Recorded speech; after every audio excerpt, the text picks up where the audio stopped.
Carl Jung's most unsettling insight is that the laziness we punish is often the shadow, pulling us underground.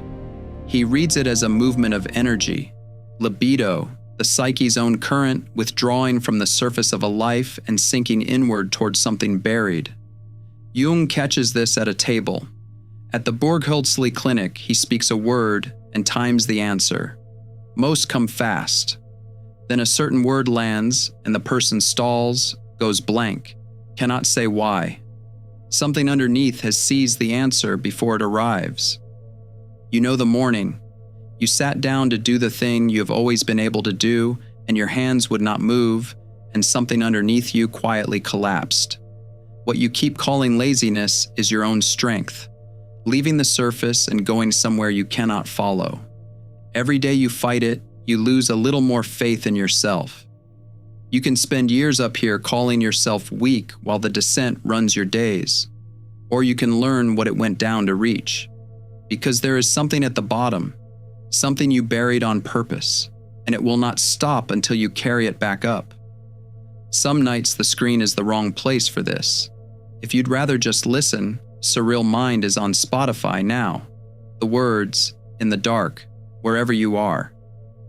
Start with the morning because you know exactly the one.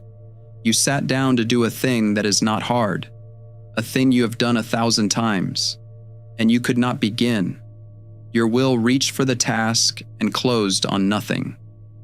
You watched an hour disappear into the gap between deciding to start and starting, and the whole time a voice in you read out your charges. Lazy and weak and coming apart, you have gotten very good at prosecuting yourself, and the frozen morning hands you all the evidence you think you need. Then look at what you did after that morning. You did not shrug and enjoy the rest. You panicked and then you went to war with yourself. You bought the planner and set the alarms earlier and gave yourself the hard talk you have given 100 times, and each fix held for about a day before the floor dropped out again. A truly lazy person does not do that because ease is the whole point of laziness. You have no ease anywhere in this. You are frightened and worn down from pushing against something that will not push back. So the word is wrong. Whatever this is, it eats the fuel before the fuel ever reaches your hands. This is where it starts to change. Jung has a plain way of describing where the fuel goes. He says psychic energy is conserved, the way physical energy is conserved. It moves. It can withdraw from the outer tasks of a life and turn back inward, sinking toward the deeper layers of the psyche. When it does, the surface goes still no matter how hard you flog it, because the current that used to run your days is no longer up here. It went down. Sit with that, because it rearranges everything. The stillness on the surface says nothing about how much is left in you. It marks the place where all of it went. There is a man I want you to keep in mind while we go down, because this is not an abstraction for him. Call him a man of 53 who was for 30 years the engine that cut out. His name was a byword for reliable output at his job and in his family, and if a thing needed doing, he did it early, twice, without being asked. About 8 months ago, the drive quietly went out of him. Now he sits at the same desk he built his whole life at, and he produces nothing, and he has convicted himself, privately and harshly, of going soft. We will come back to him. Jung proves a piece of this at a table. At the Burghölzli, he sits patients down and times their answers to a long list of words, and he finds that a charged, half-hidden cluster of feeling can reach up and seize a response before it forms. So a person stalls on a single word and cannot say why. He calls such a cluster a complex, and he shows it has a will of its own and its own share of energy, drawn off a person who cannot spare it. Your frozen desk is that same seizure, no longer lasting a second but running for months. Something charged and buried has its hand on your fuel line, and it will not let go until you go down and find out what it wants. This is the picture to hold for the rest of this. A life has a surface, and it has a depth, and they share one supply of energy between them. When the depth calls that energy down, the surface goes dark. From up here, it looks like you stopped. Down there, you have never worked harder. There is a reason to go all the way down and not stop part way. What the dark is quietly building, down where you cannot see it yet, is a self that can carry everything the old one buried. Everything past this point is the story of how that self gets made. But if your energy went down a shaft, then the only real question left is what it went down to reach. It did not leave for no reason. It will not come back until the errand is done. And the thing waiting at the bottom is the exact thing you have spent your whole functional life making sure you never had to see. To see why the frozen desk feels like a private disgrace instead of a symptom, look at what collapsed. A mask collapsed. Jung has a name for the face we build to meet the world. The polished, capable, agreeable version of ourselves we wear to be accepted and employed and loved. He calls it the persona. For a great many people, and maybe for you, the persona has one feature above all the others. It is useful. It gets things done. It is the one who can always be counted on. That was the whole of the man at the desk. 30 years of being the useful one until usefulness was the only self he could find when he reached for himself. When the energy drains off the surface, that mask is the first thing to stop working. And because he had quietly fused himself to it, its failure did not feel to him like a mask slipping. It felt like the real man being exposed as a fraud. That is where the shame comes from, for him and for you. The only self you knew how to be has gone dark, and you are afraid of whoever is standing behind it. The undone task is almost beside the point, so you try to force the mask back on. You attack the surface with more discipline, more pressure, more contempt, as though the problem were a lazy animal that needs a sharper whip. It does not work, and it will never work, and there is a precise reason. Jung is clear that a drop in psychic energy like this is not simply a fault to be scolded out of you. When the energy withdraws and sinks, it is doing work. The lowness is the psyche pulling its resources off the surface because it needs them somewhere you cannot see. Whipping the surface harder does not send the energy back up. It only exhausts the one part of you still trying to obey. Force does something specific here. Every hour you spend hating yourself at the desk is an hour spent fighting the direction your own psyche is trying to move. You stand at the top of the shaft, screaming at the surface to light back up, while the whole reason it went dark is that the light is needed at the bottom. Force is you at war with your own depths, and your depths are patient. They always win because they are you. There is a cruelty inside this that keeps the trap closed.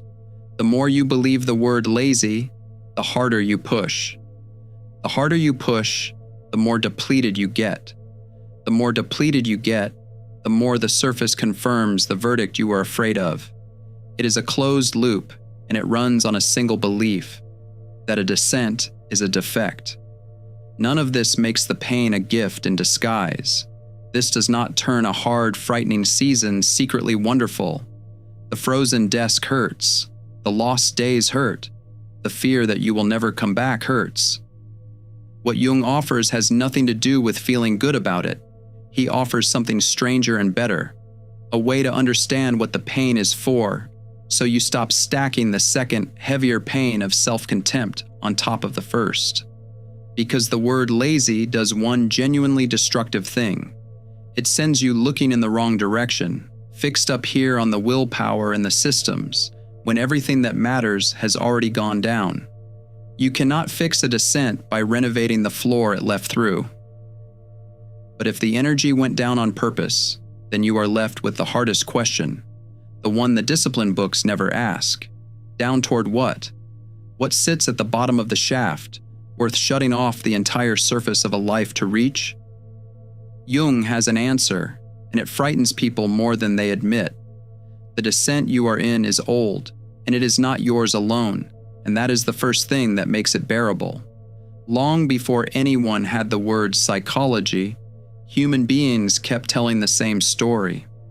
A person is swallowed by the dark. They go down into the belly of the whale, under the sea, into the underworld, and they are gone for a while, and the world assumes they are lost. Jung recognizes that story everywhere because it maps something that actually happens inside a person. He calls it the night sea journey. The hero is taken by the dark.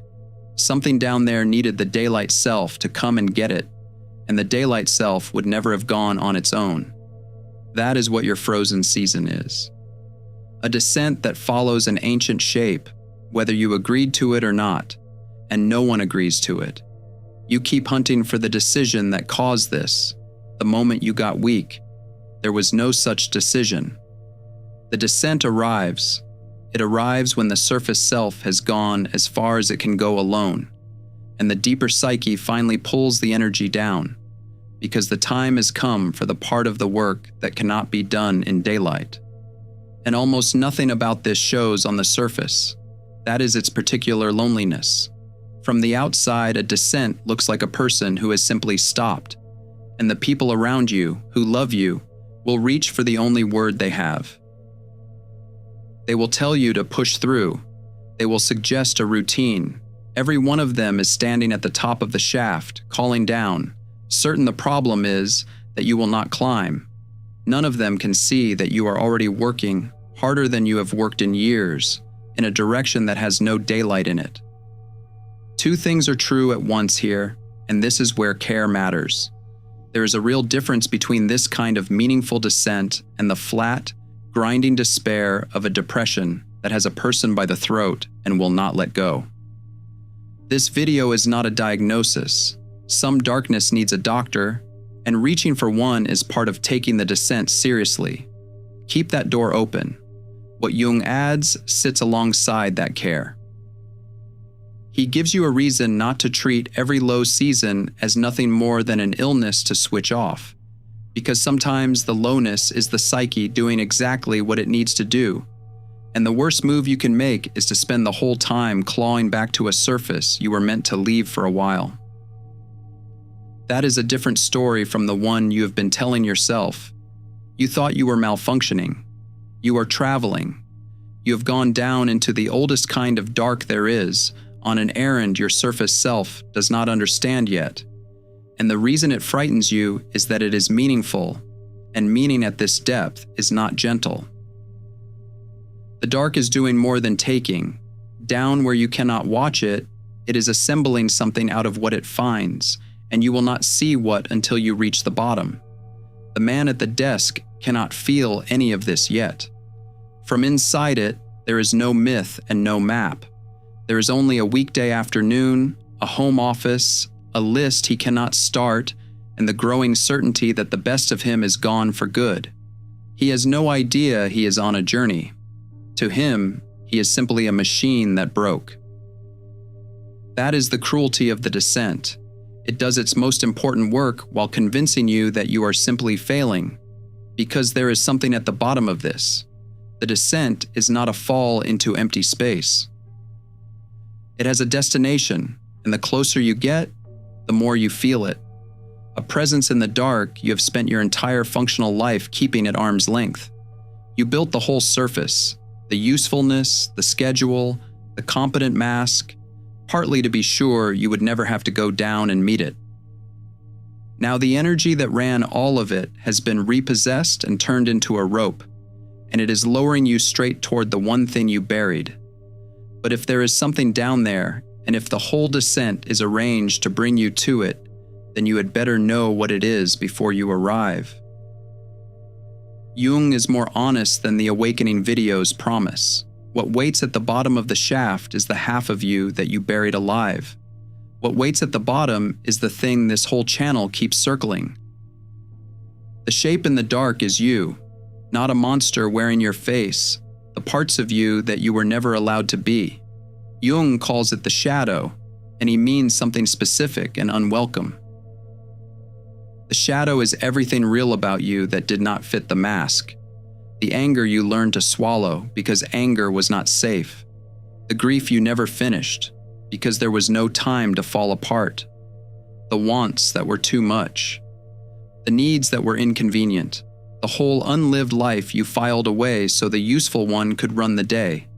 You did not destroy any of it, you buried it. It has been down here the entire time, keeping its full charge, waiting. And almost no one expects the next part, because the shadow is not only the ugly things. A person buries more than their worst. They bury whatever the surface could not afford to carry, and some of that is the most alive part of them. The nerve you were told was too much, the desire that embarrassed the people raising you, the grief that would have made you inconvenient to love. Jung is blunt that the shadow holds real gold in its dark folds, strength and appetite and instinct, waiting in the same hole as the shame. You did not only exile your flaws down that shaft, you exiled a great deal of your fire. If you have spent years calling yourself lazy while the most alive part of you sat waiting at the bottom of that shaft, write this in the comments. I buried my fire and called it laziness.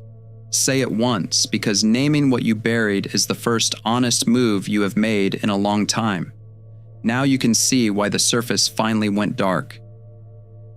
Keeping that much of yourself underground takes enormous energy. For years you paid it without noticing, skimming the strength off the top of every day to hold the lid down. Then one morning the psyche made a different call. It stopped funding the surface. It took back all that energy, and it spent the energy lowering you toward the thing you had spent your life avoiding. The frozen desk was the withdrawal notice. This is the line the whole descent has been moving toward, and I will not soften it. The shape at the bottom of the shaft is the half of you that you buried alive to keep the surface running. Your strength never left you. It is standing underneath you right now, holding up a lid you nailed down years ago, and it is done being ignored, which means the way out runs opposite to everything you have tried. You have been trying to get better by force and by light. Push harder. Think positive. Renovate the surface until the dark part has nowhere left to speak from. Jung is blunt about the light-only cure. Picturing figures of light leaves the dark part exactly where it is. The work runs the other way. A person becomes whole by making the darkness conscious, by turning toward the buried thing in the dark and finally looking at it. That asks something narrow, and it is easy to misread. It does not ask you to obey the shadow or act out every buried impulse or let the grief and the anger run your life from the basement. That is only the surface losing control instead of holding it, which is no freedom at all. Making the darkness conscious is harder and quieter than that, going down. Sitting beside the half of you that you exiled and letting it be real. Letting yourself feel the grief you shelved. Letting yourself know the anger you were never allowed. Letting the unlived want exist without arresting it the second it appears. Not performing it and not drowning in it. Knowing it. Seeing it with open eyes so it no longer has to eat the light from underneath just to get your attention. Every frozen morning you spent hating yourself was your shadow ringing the only bell it had. It could not send you a memo. It could only take the energy back and pull you down again and again until you finally stopped fighting the descent and asked what it wanted. The inertia was the messenger. You kept shooting the messenger and wondering why the message came back louder. This is the turn the whole video has been descending toward. You are not being punished, and you are not malfunctioning. You need to be met by yourself in the one place you built your entire surface life to avoid. And the most hopeful thing here is that the way out runs down, and then through, in the exact direction you have refused to look. But meeting the buried half is only the start of the work. What comes next is the slow part no one can rush, where the two halves of you begin, gradually, to become one thing. Jung is clear about what that costs. Therefore, he is also clear about the single mistake that sends people all the way back to the bottom. This is where anyone hoping for a lightning bolt gets disappointed, and where the real work starts. You do not look at the shadow once, feel a rush of understanding, and wake up restored and productive with the whole thing behind you. That is the surface's fantasy of a shortcut, the same impatience that caused half the trouble.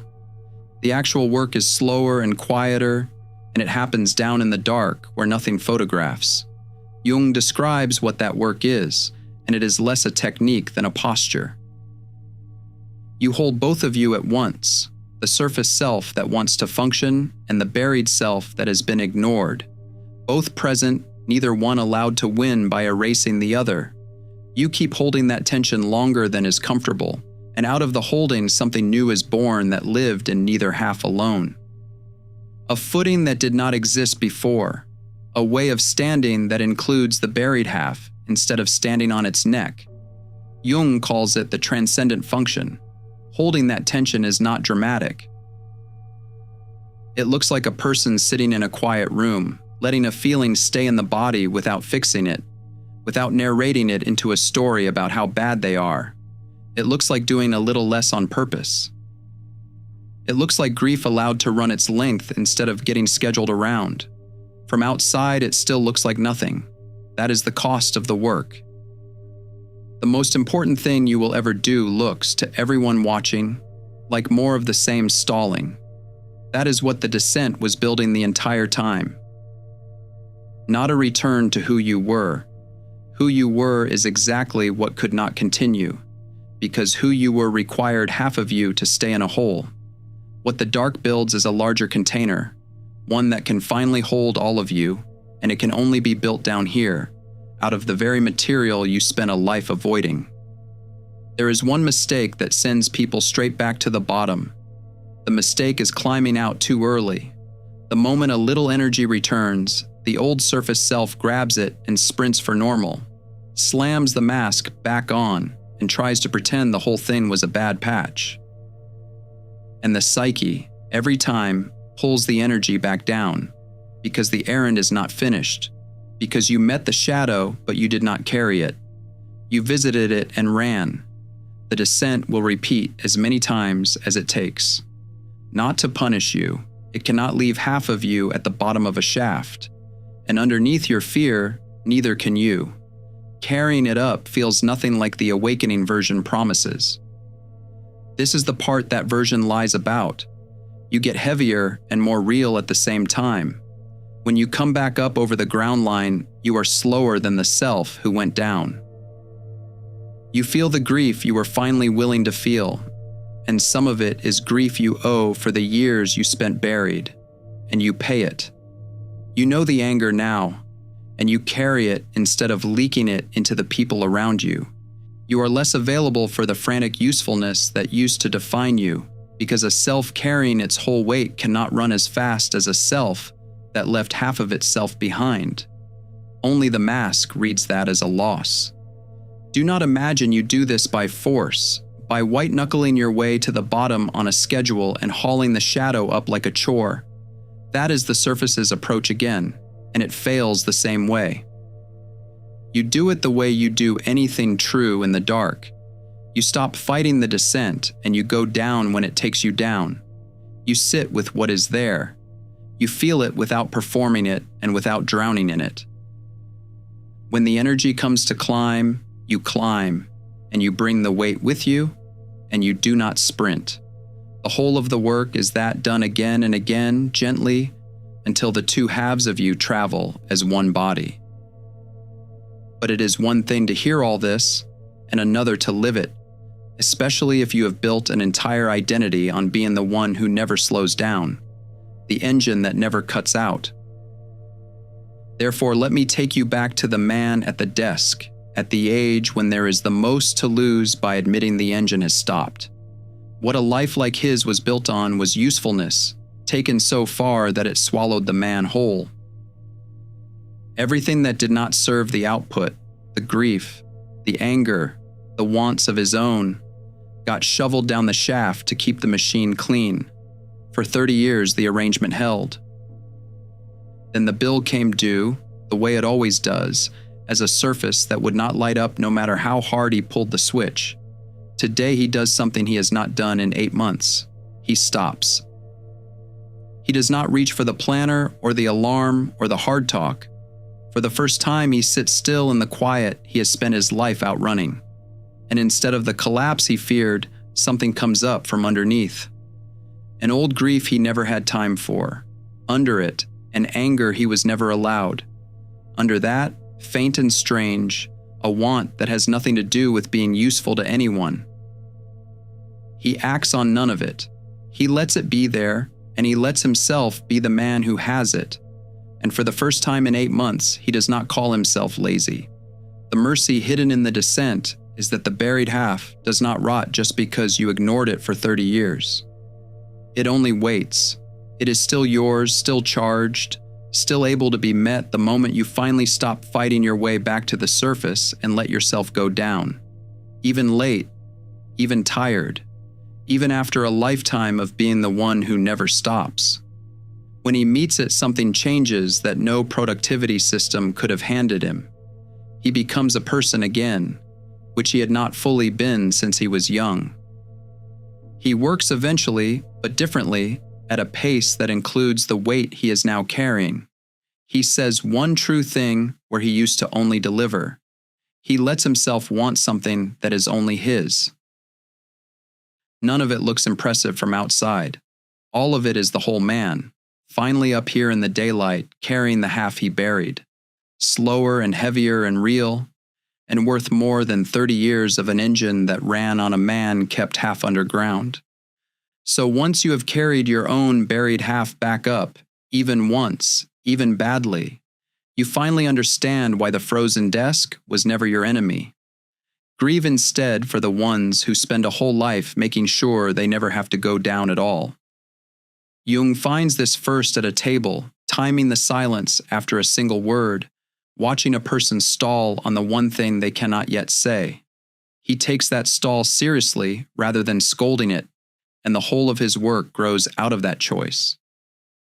He would have called your frozen season a descent, and he would have told you the only real danger is spending it up here, whipping a surface that went dark for a reason, while the thing you actually need waits at the bottom of a shaft you are too ashamed to climb into.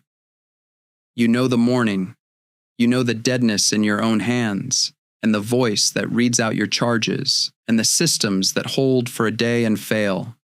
And you know, underneath all of it, that there is something down there you have spent a long time not looking at. So the one thing to do is small, because the turn is always small.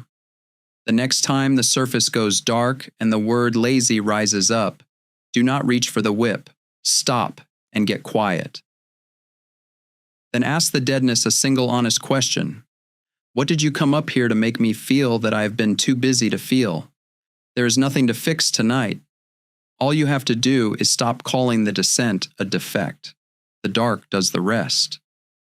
And if something in you went quiet just now, in recognition, write this in the comments. Not lazy. Going down for the rest of me. Leave it where the next person will find it. The next person sitting at a dark desk, hating themselves, so they know which direction they are actually facing. And if the dark is more than a season, if it has teeth and will not lift, treat that seriously and reach for real help. Going down on purpose and drowning are not the same thing, and knowing the difference is part of the descent too. Empaths aren't broken, they're alchemists in progress. The Alchemist's Path gives you drills, Jung-based boundaries, and 3 exclusive chapter videos to turn overwhelm into clarity. By Surreal Mind, 236-page downloadable ebook in stock. Begin now at thesurrealmind.com.